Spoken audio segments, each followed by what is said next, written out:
British shirt से भी खराब टाइम अभी चल रहा है, तो तब तो हम मकान मांगने की बात कर रहे थे कि हमारे पास मकान नहीं था, लेकिन अभी तो हमने हमारा मकान बना दिया है, उसके बाद ये लोग तोड़ रहे हैं। जो पुलिस इंस्पेक्टर था बहुत ही एरोगेंट मिजाज में बात कर रहा था कि मेरे को कोई कुछ नहीं कर सकता है, और इन लोगों के ऊपर आरोप किए। ये लोग अपनी बात करने के लिए गए तो इसके ऊपर से आरोप करके धमकी भी दी कि एफआईआर कर देंगे, और अभी तो एफआईआर कर भी दी गई है। बताया कि जैसे बात बात पे हमको डराते, वो भी है ना, सब बोल रहे हैं कि जब जब मोदी डरता है पुलिस को आगे करता है। तो मतलब आवाज़ करेगा, जो आवाज़ उठाएगा उसको जेल में डाल दिया जाएगा। से इनको पुलिस ने अभी ये एक तरह से धमकी दे दी है कि अगर हमारे सामने कोई बोलेगा तो उनको अंदर किया जाएगा। तो ये लैंग्वेज में आज पुलिस बात कर रही है। हमको सब बाउंसरों ने हमारे ऊपर हाथ लगाया है, हमको मारा है। आज़ादी के वक्त जब हम ब्रिटिशर्स से लड़ रहे थे तब हमारा नारा क्या था कि रोटी कपड़ा और मकान मांग रहा है हिंदुस्तान। तो आज़ादी के इतने साल में भी 2025 में अभी हम हैं, तो अभी भी हमको मकान मांगना पड़ रहा है।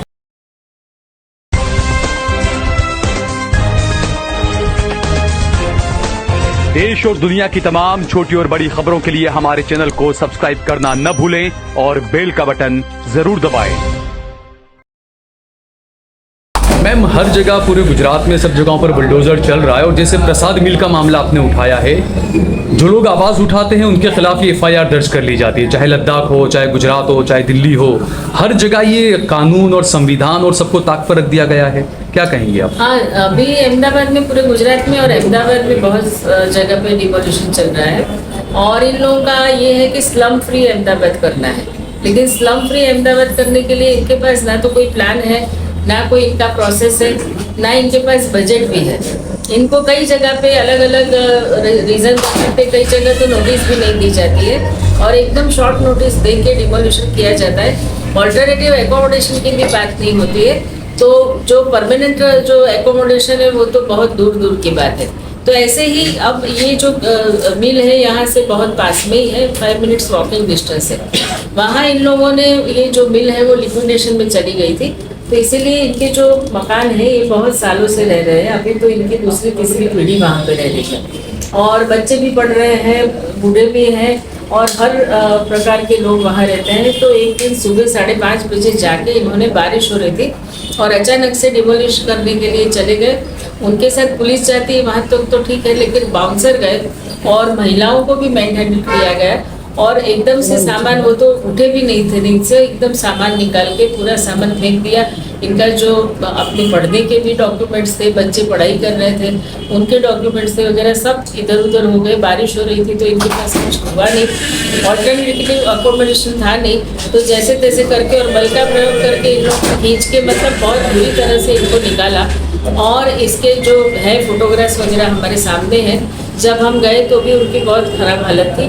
फिर हम सीपी के ऑफिस में गए। इतना ही नहीं, जो पुलिस इंस्पेक्टर था बहुत ही एरोगेंट मिजाज में बात कर रहा था कि मेरे को कोई कुछ नहीं कर सकता है, और इन लोगों के ऊपर आरोप किए।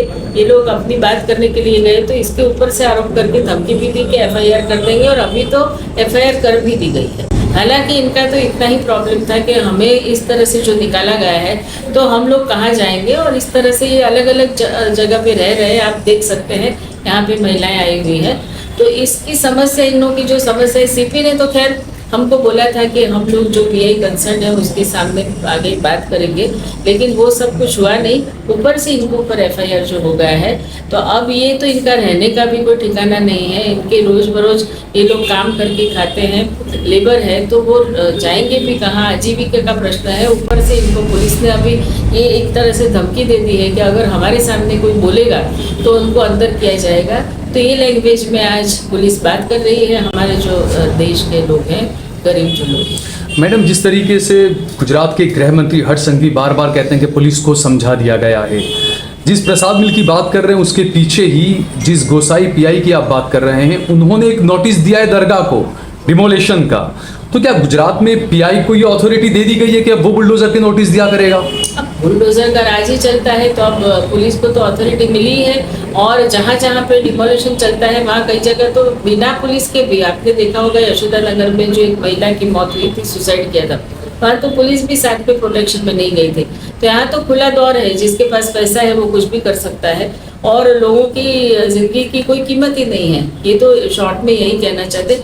तो पुलिस को खुला दौर है और पुलिस को जो करना है, ड्रग्स खुलेआम बिक रहे हैं, दारू खुलेआम बिक रहा है, लोग उससे परेशान हैं। साबरमती में हम गए थे जहाँ डिमोलिशन हुआ था, वहाँ की महिलाएं बोल रही है कि हम लोगों का यहाँ पे तो दूसरी जगह घर मिलना मुश्किल है, क्योंकि वहाँ पे दारू की लत लगी हुई है बच्चों को भी। तो कहते हैं हमको तो दूसरी वो भी समस्या है, दूसरी जगह घर भी नहीं मिलते। और इतना ज़्यादा ये लोग आगे एडवांस लेते हैं, तो 2-2, 3-3 महीने का एडवांस लेके जाएंगे कहाँ? इनके पास इतना पैसा कहाँ है रहने के लिए? अच्छा सोनल, मैंने एक चीज ये देखा गया कि गुजरात में लंबे वक्त से बीजेपी सत्ता में रही है, क्या पुलिस अपनी जो खाकी का धर्म है उसे भूल चुकी है और सत्ता के साथ अब चाटुकारिता कर रही है, ऐसा लग रहा है? बिल्कुल आपने सही बात करी, क्योंकि उनको इतना ऐसे जैसे अभय वरदान मिल गया है कि अगर ये जो भी कुछ करेंगे तो इनको कुछ होगा नहीं। हैंड इन ग्लोव्स है गवर्नमेंट के साथ, तभी तो ये सारे गुने पनपते हैं। ड्रग्स का जो कारोबार चल रहा है, दारू का कारोबार चल रहा है, इसी एरिया में कितने दारू के अड्डे हैं, तो वो सब इनकी कृपा दृष्टि के बिना तो हो नहीं सकता है। और गरीब जो बेचारे लोग हैं जिनको कोई बोलने वाला नहीं है, उनकी सुनवाई नहीं है, वो पीछे जा रहे हैं। तो सिंपल बात है, हर्ष संघवी कुछ भी बोल दे, क्या इंस्ट्रक्शन दिया गया है? अभी बोला कि किसी का भी फोन आया, हम लोगों ने भी कल फोन किया तो किसी ने, पुलिस ने फोन नहीं उठाया है। अभी 2 दिन पहले इन्होंने इंस्ट्रक्शन दिया है कि आपको फोन उठाने हैं। अच्छा मैडम, जिस तरीके से ये कहा जाता है कि अब्दुल का स्क्रू टाइट किया जा रहा है बुलडोजर में, लेकिन अब डाटा अगर उठाकर देखें तो सबसे ज्यादा हिंदुओं को बेघर किया जा रहा है। हिंदुत्व की आड़ में हिंदू को बेघर किया जा रहा है, गरीबों को, दलितों को, ओबीसी वालों को। जो लोग रह रहे हैं उसमें ऐसा कोई रिलीजन या कोई कास्ट ऐसा, ये बस इनकी एक ही मजबूरी है। इसमें गरीब लोग हैं, कोई भी धर्म के लोग हैं, कोई भी कास्ट के लोग हैं, सब लोग हैं और वो अपनी मजबूरी की वजह से वहाँ आके बसे हुए हैं। तो ऐसा तो है नहीं कि कोई मुस्लिमों को उठा रहे हैं या हिंदू को ही उठाया जा रहा है, ऐसा कुछ नहीं है। बस इनकी मजबूरी यही है कि दे डोंट हैव मनी, गरीबी की सजा भुगत रहे। जी। आपका नाम? जी मेरा नाम धर्मी गोयल है। जैसे कि सोनल पटेल मैम ने कहा कि रिगार्डिंग विक्टोरिया गार्डन, मैं वहीं पे रहती हूँ और मेरा नाम धर्मी गोयल है। कितने सालों से रहते थे आप? हम समथिंग 120 साल से रह रहे हैं सर। और क्या मामला है? मामला ये है कि नोटिस के ऊपर जो है वो नहीं, मतलब किसी भी कोर्ट का सिक्का नहीं है। तो पहले तो हमको नोटिस गलत दी जा रही है, मतलब दे दी है। तो हमने पूछा था उनको कि ये नोटिस क्या है, मतलब इसमें गवर्नमेंट का कोई सिक्का नहीं है किसी भी कोर्ट का, तो हम ये नहीं लेंगे। जबरदस्ती पकड़ा के चले गए, बोले ले जाओ, और नाम पूछ के नोटिस दिया है। तो मेरी ये गवर्नमेंट जिसने भी ये जमीन खरीदी है उससे मेरी एक रिक्वायरमेंट है कि हमको मकान के बदले मकान दिया जाए, वो भी 1 रूम किचन वाला नहीं चाहिए। हमारे यहाँ बहुत पब्लिक रह रही है, तो हमको 3 रूम किचन वाला मकान चाहिए और कम से कम वहाँ सिर्फ 18 लोग रहते थे, मकान 25 थे, मगर 18 लोग रह रहे वहाँ पे। तो आधी जमीन तो वैसे भी कॉर्पोरेशन के हक में जा रही है, तो वो भी हमको बना दे सकते हैं 18 मकान। तो कोर्ट में मैटर चलती थी फिर भी डिमोलिशन के लिए आए? हाँ, वो डर धमकी दे रहे ना। मैंने आपको बताया कि जैसे बात बात पे हमको डराते, वो भी है ना, सब बोल रहे हैं कि जब मोदी डरता है पुलिस को आगे करता है। और कुकविया की इतनी सत्ता तो है नहीं कि आपकी खुद ब खुद तोड़ जाएगा, ऊपर से सब ऑर्डर है तभी हो सकता है ये सब सर। पुलिस के साथ कौन था? पूरे मतलब हमारे पूरे मोहल्ले वाले पीआई के सामने थे। और साथ कौन था? बाउंसर थे क्या था? हमको सब बाउंसरों ने हमारे ऊपर हाथ लगाया है, हमको मारा है। अब तक जो एफआईआर हुई उस पर क्या कहेंगे आप? ये 85 ईयर्स के हमारे बाजू में रहने वाले हैं, जैसे कि इनके ये दादी है, तो उनको देखो कितना जुल्म किया इनके ऊपर, ये देख सकते हैं आप। पकड़ के इनको खींचा है और इनको ये जो इनकी बहन है उनको लगा है अंदर। तो अंदर की फोटो हम किसको दिखाए, कहाँ दिखाए, कैसे दिखाए? पब्लिसिटी में हम दिखा नहीं सकते। तो इस तरीके का व्यवहार हमारे साथ किया गया है। आप पर एफआईआर हुई उस पर क्या कहेंगे आप? एफआईआर मतलब ये है कि उसने मुझे जानबूझ के 2 बार डिटेन किया है। दूसरी बार डिटेन इसलिए किया था कि मैं अंदर जा रही थी मेरा घर देखना है, तो उसने पहले बोला था कि हम आगे पतरे लगवा रहे हैं पर पीछे का गेट है ना तुम्हारे लिए खुला है। तो मेरी दवाई कुछ चल रही है, तो मैं दवाई लेने गई, तो रातों रात मैंने देखा तो वहाँ पे भी दरवाजा लगा दिया, ऐसे वो बोले ना दीवार खड़ी कर दी। तो मैंने जाने के लिए फोर्स किया कि सामने जो घर है वहाँ पे मेरी मेडिसिन पड़ी है, कम से कम मुझे वो तो लेने जाने दीजिए। तो वो लेने मना किया, अब अंदर नहीं जा सकते। तो मुझे 6-7 बाउंसर ने धक्के मार के निकाला है बाहर। अच्छा, कुछ लोग कह रहे हैं कि आपने छुरी वगैरह कुछ दिखाई थी, ऐसा भी हाँ, तो कुछ वो था। सेल्फ डिफेंस के लिए ना, उस टाइम मतलब सारे घर टूट रहे हैं, तो मेरा कोई ऐसा इरादा नहीं था कि मैं किसी को मारूं। मैंने सेल्फ डिफेंस के लिए मैंने खुद को फिजिकली हार्म करने के लिए बोला था कि अगर मेरे घर को किसी ने हाथ लगाया तो ये छुरी मैं मेरे ऊपर चला दूंगी। मेरा कोई ऐसा इरादा नहीं था कि मैं उन लोगों को मारूं। बाउंसर को लाफा मारा था आपने? हाँ, बाउंसर तो हम तो 6 महीने से उन लोगों ने बिठा के रखा है। हम जैसी लड़कियों को देख के चरस, ड्रग्स, फिर वो बोलते हैं क्या बोलते हैं, बहुत गंदी गंदी लैंग्वेज बोलते हैं। यहाँ पे 2-2 बजे तक राउंड लगाते रहते हैं। इस तरीके से हम सबको डराया जा रहा है। तो सर, मैं प्लीज़ एक नाम लेना चाहती हूँ। तो ये कलीम सिद्दीकी सर है जो, उनका मुझे बहुत सपोर्ट है और मतलब उनका एहसान मैं कभी नहीं भूल पाऊंगी। सतीशा, बुलडोजर को लेकर कई मामलों में आप लॉयर हैं, आप वकील हैं, और प्रसाद मिल का जो मौजूदा मामला है उस पर क्या कहेंगे? अदानी का भी नाम है, गरीबों को दबाने की कोशिश की जा रही है, उल्टी गरीबों पर FIR दर्ज की जा रही है, क्या कहेंगे आप? इसका जवाब यही कि जो आपने जो मैडम से सवाल पूछा था कि जो मतलब आवाज़ करेगा, जो आवाज़ उठाएगा उसको जेल में डाल दिया जाएगा। तो अगर ये लोग तो आवाज़ नहीं कर रही, ये लोग तो अपने घर पे बैठे आराम से, तो उनका मकान तोड़ने का क्या ज़रूरत है? अगर आप मकान तोड़ रहे हैं तो उसके जगह पे आप दूसरा मकान लीजिए। और यहाँ पे जब वो लोग खुद के मकान में बैठे हैं, उनका मकान तोड़ने के लिए जब वो लोग सो रहे हैं, तब 5:30 बजे लोग आ जाते हैं, ये बॉक्सर सब आ जाते हैं और इनके साथ बदतमीजी करते हैं लड़कियों के साथ में।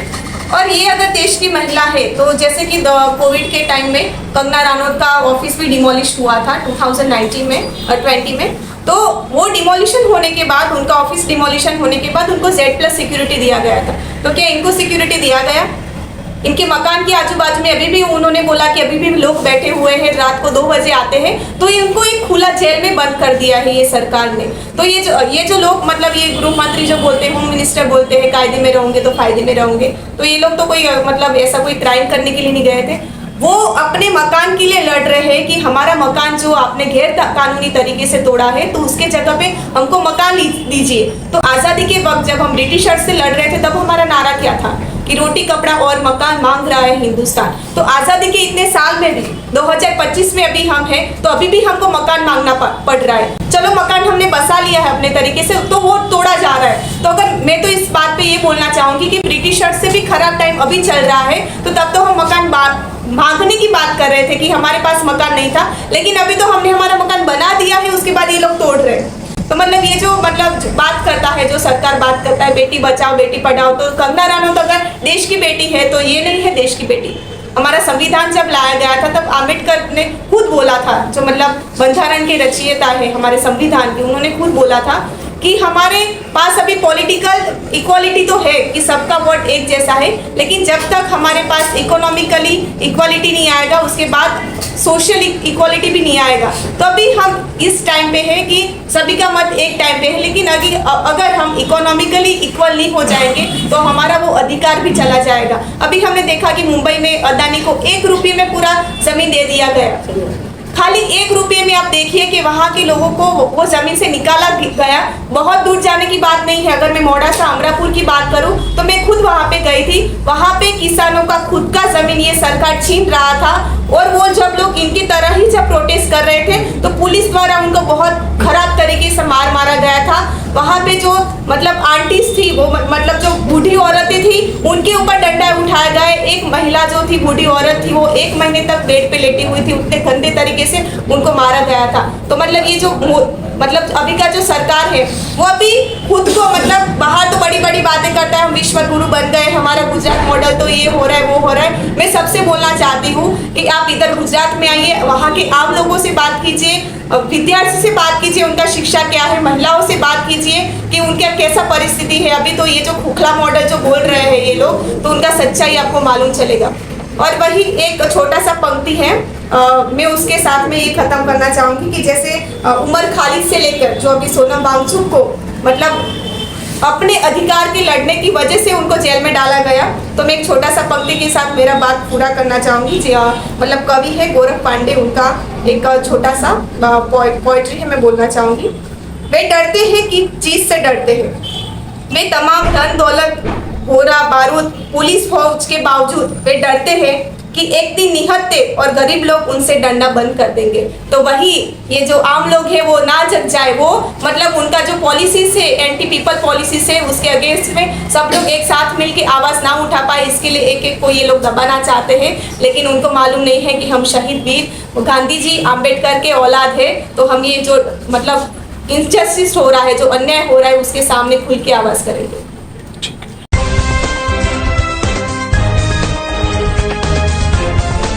देश और दुनिया की तमाम छोटी और बड़ी खबरों के लिए हमारे चैनल को सब्सक्राइब करना न भूलें और बेल का बटन जरूर दबाएं।